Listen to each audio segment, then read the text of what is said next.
បានជ្រុំលោតស្ពានទឹកចុងក្រោយថ្ងៃចុងក្រោយចូលឆ្នាំបានមកដើរលេងហ្គេមថ្ងៃ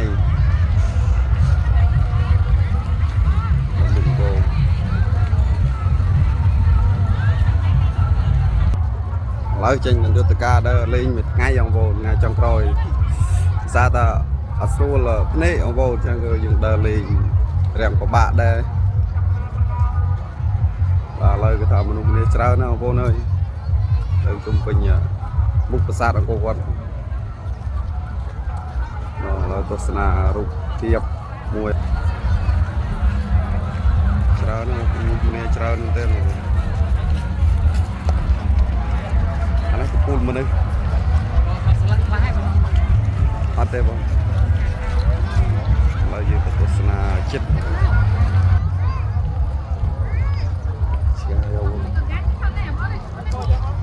เราថតរូបលេងមួយឥឡូវឡើងថតរូបឲ្យពូលមនុស្សសិនបងប្អូនរូបធំទស្សនារូបការរួចច្រើននៅមុខសាលអង្គរវត្ត3ថ្ងៃបងប្អូនបានមកដើរលេងតែមួយថ្ងៃនេះរវល់ដោយសារតែយើងមានបញ្ហាឈឺភ្នែកចឹងបងប្អូន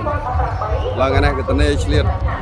ប្រតិវីដេអូចូលជូនបងប្អូនទស្សនានៅថ្ងៃចូលឆ្នាំបងស្ពាបនៅលើប្រាសាទអង្គរវត្តបងប្អូនតែស្អាតមែនទេឥឡូវគឺថ្ងៃ10 ម៉ោង 11ហើយបងប្អូនស្ពាបនៅជុំវិញប្រាសាទ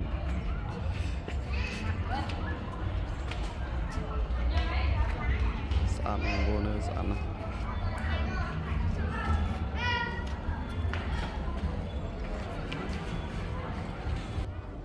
អោបងប្អូនបានជ្រុំលុបបន្តិច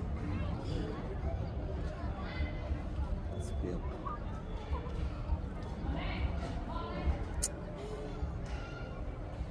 បងប្អូនស្ពាបនៅក្រោមដល់ថ្នោតទេថ្នោតណានេ